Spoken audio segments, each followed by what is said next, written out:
Antes de comenzar este vídeo, por si no os habéis enterado, tengo Patreon. ¡Ah! Eso significa que podéis ayudar, colaborar con el canal. Os dejaré el link en la descripción, igual también en un comentario fijado, no lo sé, I don't know, ya veremos. Id allí y patronadme. Podréis consultar fácilmente las ventajas de los Patreons, que son sencillitas, pero bueno, mi intención es hacer ventajas extra de vez en cuando pueda, hacer contenido extra. Y ya con ese mensaje, pues ahí lo dejo. En el año 2009, Jaume Collet Serra dirigió una película que parecía ser un film como otro cualquiera. Sin embargo, toda persona que la vio se quedó con ella en la memoria para siempre.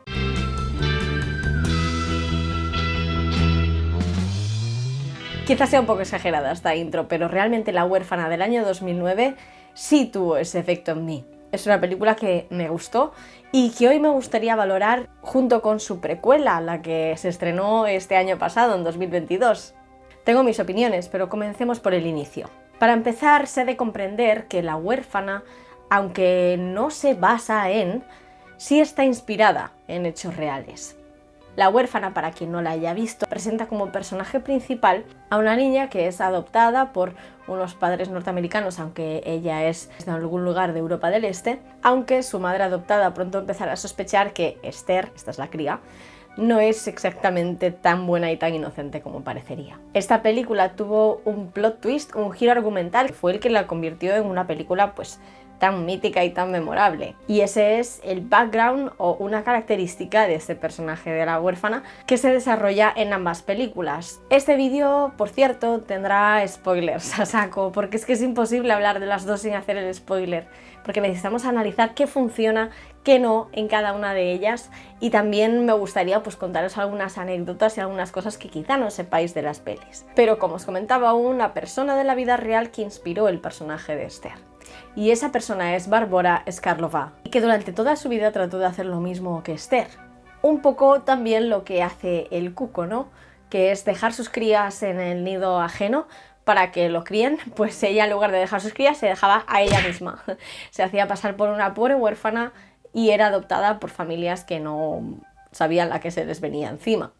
Y vosotros diréis, ¿qué hace una mujer, una señora, siendo adoptada? Bueno, Barbora sufría de hipopituitarismo, que es una anomalía que afecta a la pituitaria y que impide el crecimiento. Pero es un crecimiento proporcionado, digamos, no tiene rasgos que la diferencien o que hagan visible esta anomalía, por lo que simplemente estas personas pueden pasar por personas pequeñas o incluso niños. Esta rareza genética también la posee Esther en la película y es la que le da este aspecto de niña.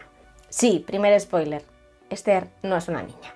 Total, que no hay mucha información sobre Barbora. Lo que sí se sabe es que en algún momento de su vida estuvo internada en un psiquiátrico. Tampoco se sabe exactamente las causas que la llevaron a estar internada, es como que hay poca información de esta persona, pero sí hay algunos hechos que conocemos seguro. Entonces sí, estuvo internada en un psiquiátrico, del cual se escapó. Dada su estatura, dado su estado físico, terminó en un orfanato.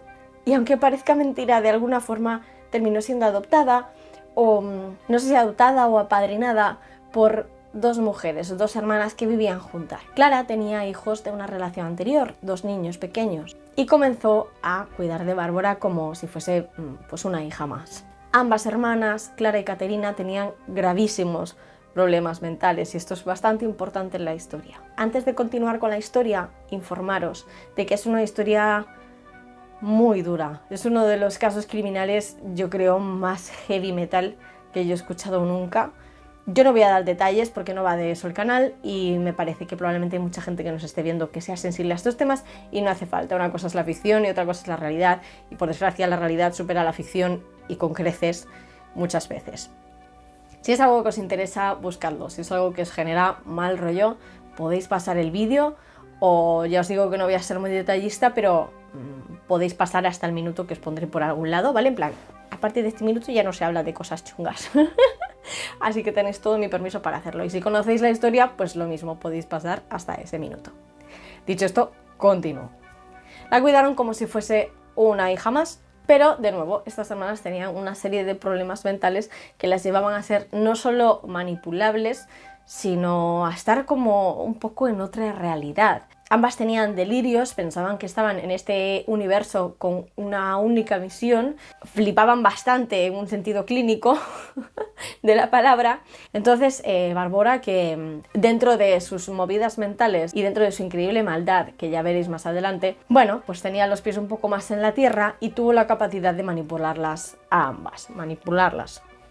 Bueno, eso es lo que se comenta. Bárbara comenzó a liarla por la casa, rompía todo, generaba toda serie de problemas y después acusaba a los niños. La situación fue tan insostenible, es decir, las travesuras de estos niños eran tan insoportables y Bárbara era tan insidiosa que comenzó a germinar en Clara la semilla del rencor contra sus propios niños. Hasta que en un momento Bárbara convenció a Clara de que la situación con los niños era insostenible y la mejor opción era encerrarlos en una jaula. Y así lo hicieron, los encerraron en una jaula y durante los siguientes meses, y hablo de meses, estos niños pobrecicos fueron sometidos a toda clase de torturas inimaginables. Y llegó un punto en que el sadismo infinito de Bárbara la llevó a comprar unas cámaras, las típicas cámaras que se tienen como para vigilar a los bebés, cámaras con monitor, para ver qué hacían los niños 24 horas y así, pues yo qué sé, tenerlos observados y hacer todavía peor el castigo, supongo. Sin contar que, por suerte, un vecino compró también una de estas cámaras. Cuando lo estaba configurando el equipo, de repente se cruzó la señal y vio a unos niños en una jaula en una casa vecina. El hombre, horrorizado, llamó a las autoridades que tras hacer las investigaciones pertinentes encontraron a qué casa pertenecía ese sótano y esa jaula. Llegaron allí, arrestaron a las mujeres y en el sótano encontraron a 3 niños. 2 niños encerrados en una jaula y una niña llorando fuera de ella. Esa niña, por supuesto, era Bárbara. Ella, que no tenía heridas físicas, a pesar de alegar que había sido torturada durante 1 año, sí, aquello duró 1 año para los pobres niños, fue llevada a un centro de menores, del cual, por cierto, desapareció las primeras 24 horas. Los niños fueron trasladados inmediatamente al hospital. Uno de ellos falleció a causa de todas las heridas y golpes que tenía en su cuerpo, y el otro consiguió sobrevivir para contar toda la verdad. En el juicio, el niño habló, Clara y Caterina fueron llevadas a prisión. Clara, aunque os parezca mentira, con una pena de 12 años, Caterina bajo una pena de 10. Bárbara, sin embargo, desapareció de ese centro de menores y durante otro año entero no se supo nada de ella hasta que finalmente apareció. ¿Y dónde apareció? En Noruega. Su aspecto era completamente diferente. Llevaba look de niño, bueno, de adolescente. Se presentaba con un nombre masculino, el pelo corto, gafas. Y de esta guisa había sido adoptado por una familia. Trajeron de vuelta a la República Checa a Bárbara y la acusaron de los delitos pertinentes. ¿Cuánto creéis que le cayó de prisión? ¿Cuánto? ¿15? ¿20? Nah, 5 añitos le cayeron a Bárbara. 5 añitos, se fue a la cárcel después de todas las cosas horribles que hizo, de darse a la fuga, de, bueno, etcétera, etcétera, etcétera. 5 años. Y después de eso, quedó en libertad. ¿Y dónde está Bárbara ahora? Nadie lo sabe. Bárbara podría estar absolutamente en cualquier sitio. Así que si veis a alguien que se parece a esta persona, tened cuidado. Aunque parezca una leyenda urbana, esto es totalmente verídico. Es un caso real, es de esas cosas que dices, no entiendo qué pasó con la realidad aquí, por qué se juntó con la ficción y ganó la realidad de surrealista. Pero bueno, esta es la historia, para que veáis lo salvaje que puede llegar a ser. Aunque para mí realmente lo que más se rescató de esta historia fue el hecho, pues, de esta persona adulta que aparenta ser niña para ser adoptada, para entrar en familias. En el caso de Esther, en la película, se obsesiona normalmente con los padres de la familia, trata de seducirles, cuando no funciona, pues se carga a toda la familia. Vamos a entrar a las películas. Como os decía, la sinopsis de La huérfana del año 2009, dirigida por Jaume Collet Serra, ya la conocemos. Esa niña de Europa del Este que es adoptada por un matrimonio norteamericano y que al final, bueno, acaba liándose la parda porque la niña, pues, no es lo que parece. Cuando nos quieren contar su historia anterior, La huérfana 2 o The Orphan First Kill, nos cuentan esta parte en que Esther, esta niña, que todavía no se llama Esther, se llama Lina, si no me equivoco, huye de un centro psiquiátrico en Estonia y viaja a Estados Unidos haciéndose pasar por la hija desaparecida de unos estadounidenses. Encuentra en anuncios de desaparecidos a una niña que se le parece, decide hacerse pasar por ella y viajar a Estados Unidos a decir: ¡Hey, papá, mamá, que me secuestraron y me llevaron a Estonia! Aquí estoy, he vuelto. ¿Qué tal? ¿Me queréis? Sin embargo, ¡oh sorpresa!, Esther no es quien decía ser. Tengamos en cuenta que la segunda película en realidad es la parte anterior de la primera. O sea, es una precuela. Y ahora vamos con mis impresiones. La huérfana del año 2009, como os decía, para mí funciona muy bien. Hay una cosa que es la que yo creo que pasó la película de convertirse en un simple telefilm o en una película cualquiera a una película realmente recordable.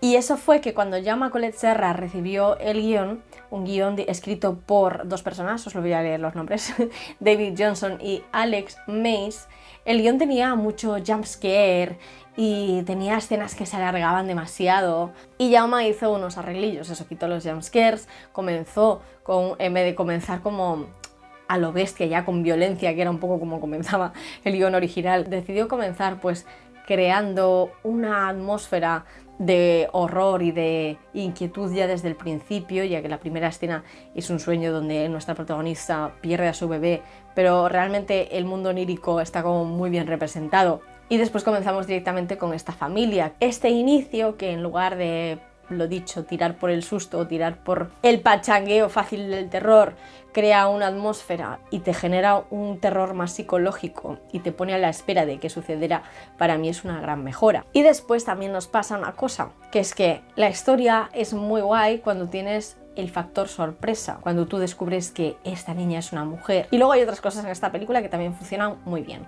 Por ejemplo, las relaciones entre los personajes. Kate, esta madre amorosa, es la primera que comienza a descubrir hostilidad por parte de Esther o que algo no está bien con la niña. Pero cada vez que se lo trata de comunicar a su marido John, él lo acarrea a problemas que Kate tuvo anteriormente, ¿no? Él solo ve esta parte dulce, buena, encantadora de la niña. No ve la parte oscura que Esther sí muestra con su mujer.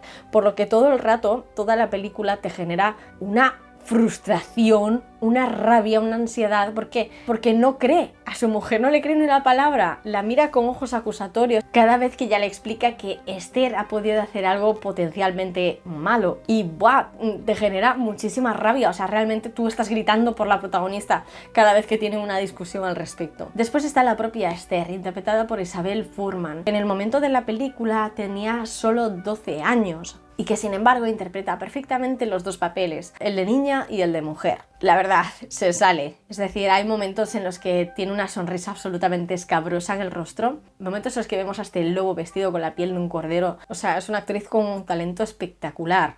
Y cuando la película va increciendo, porque esto es lo que os decía, el ritmo que ya te pone en antecedentes de lo que pasará al principio, pero que va sin duda escalando el nivel de intensidad, el nivel de violencia y el nivel de oscuridad de la película, según va avanzando.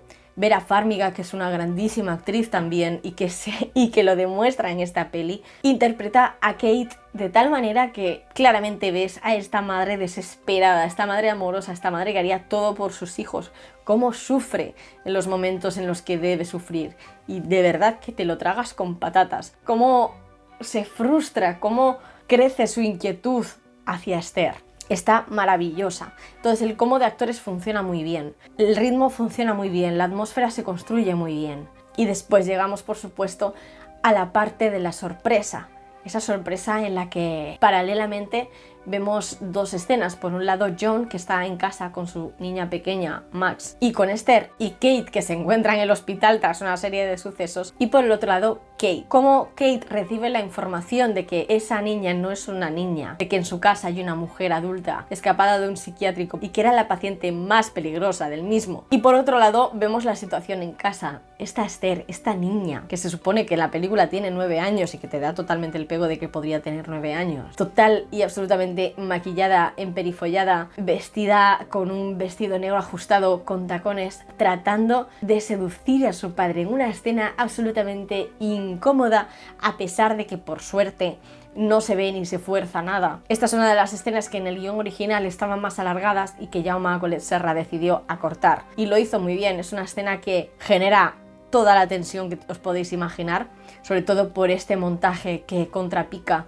las dos situaciones, tanto la mujer que tiene la información como el hombre que no la tiene y de repente se encuentra en esta situación tan desconcertante. Esta niña que simplemente 3 besos que le da su padre en la mejilla y una frase que es algo así como papi, deja que te cuide, o algo así como muy creepy, ya te pone los pelos de punta. O sea, toda esta secuencia es absolutamente perfecta y espectacular, y esta sorpresa es la que construye La huérfana. Cuando tú ya conoces al personaje, ya sabes quién es, ya...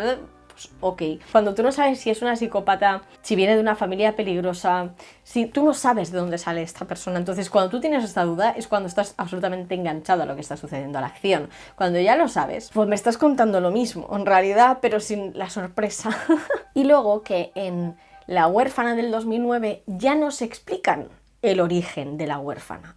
No nos lo explican con imágenes, pero nos lo explican con muchísimas pistas, y pistas que ya no son pistas, que son narrativa directamente a lo largo de la película. Te lo explican directamente con la llamada desde el centro psiquiátrico que le hacen a Kate, toda la verdad sobre Esther, que en realidad es Lina, una mujer de 33 años. Y por eso no hace falta que me expliques los orígenes, porque ya me los has explicado. La huérfana es muy redonda, e incluso de información sobre los personajes. Es que es redonda, es perfecta, o sea, ya está, la huérfana. Hay una.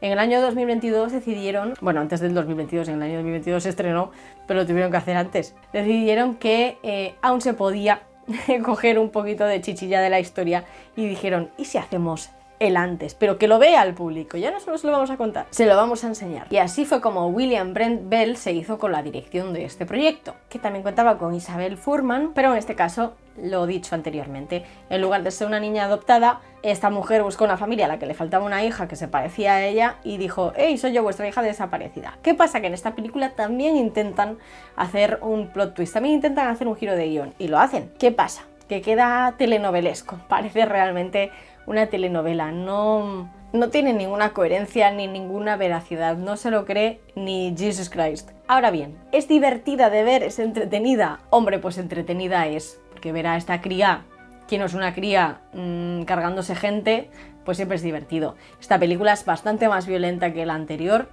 En la anterior había poca sangre y en esta se cebaron bastante, o sea que ok por ese lado. Luego, lo dicho, el giro es de culebrón totalmente, no te lo crees. Al ser tan irreal, es como que las interpretaciones tampoco... ya no destacaban. Si ahora encima te las ponen en un contexto que tú no te crees, te lo vas a creer todavía menos. Y eso es exactamente lo que le pasa. Y veremos que, efectivamente, como ya nos contaron en la del 2009, su modus operandi era siempre el mismo. Intentar seducir al hombre, ponerlo en contra de la mujer, intentar herir a los otros hijos de la casa, etc. A pesar de que es más corta que la del 2009, se hace más larga, en mi opinión. Y lo dicho, al final te está mostrando una historia que en realidad ya te han contado, que no aporta demasiado, intentando mantener el factor sorpresa con un giro que, aunque sí que te sorprende porque dices, ah, ¿y esto? No te lo acabas de creer, y eso hace que las interpretaciones pues sean menos realistas también. Por eso que pienso que fue un intento de aprovecharse, que es que la primera fue buena y funcionó muy bien, y decir, ¿y sí?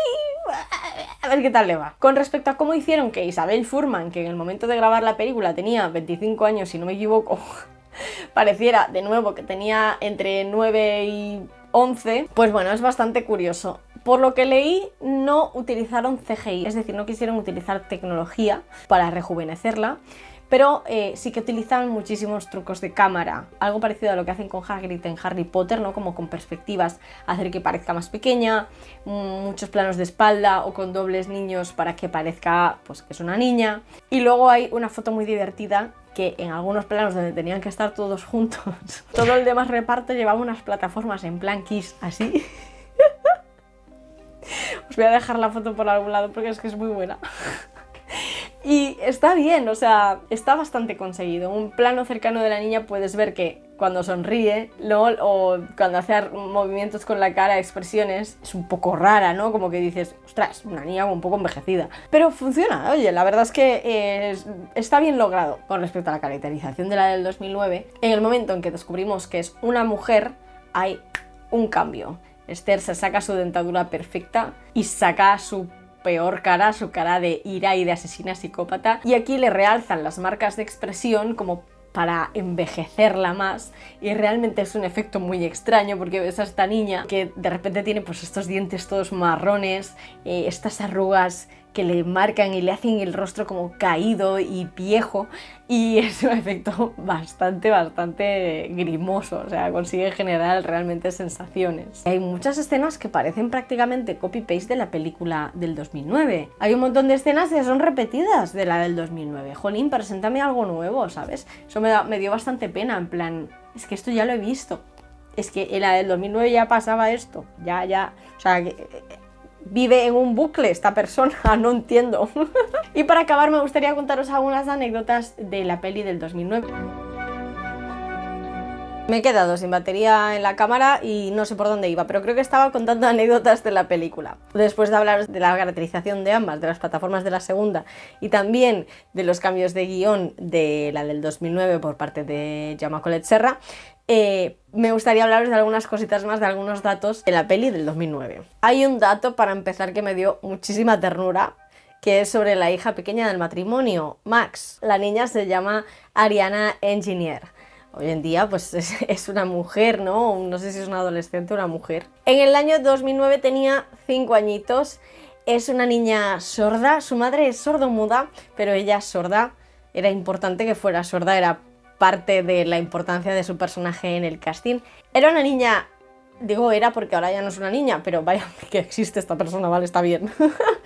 Era una niña absolutamente encantadora, o sea, como con un rostro súper dulce, que daba muchísima ternura y que ejecutaba a la perfección el papel este de niña silenciosa, tierna, pero también valiente y preocupada por su familia, a pesar de que está muerta de miedo por las amenazas de su hermana mayor. Y lo bonito, lo divertido, lo curioso es que era tan pequeña que no entendía que estaban grabando. Entonces, a lo mejor decía, oye, pero mamá, ¿esto no lo hemos hecho ya?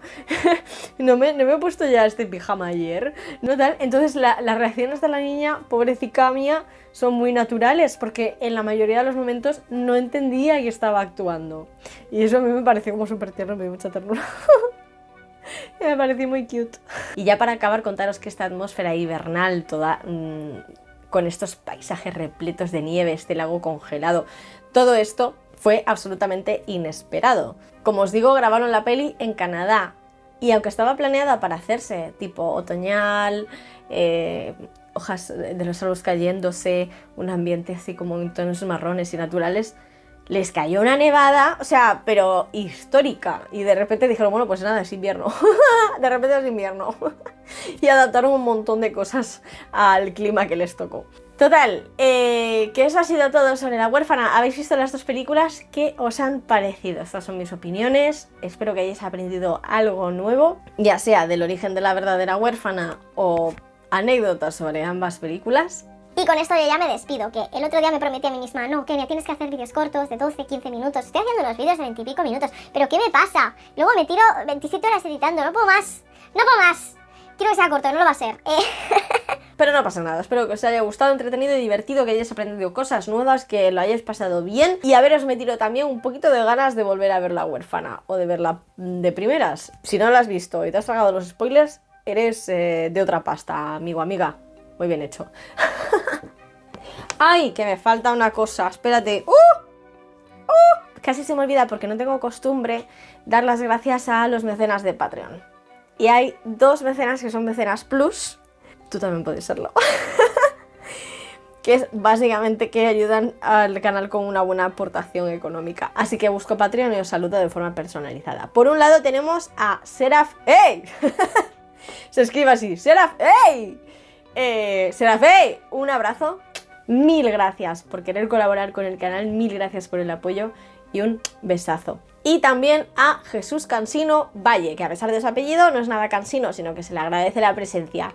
Muchas gracias, Jesús. Tú además estás desde muy al principio del canal, muy agradecida con los dos. Otro besito para ti. Al resto de Patreons, que todavía sois poquitos, pero ya seréis más, os dejaré por aquí un homenaje. ¡Chao! Bueno. Ay, es que me sale papada en el vídeo. Voy a ver los clips. ¿Por qué me sale papada?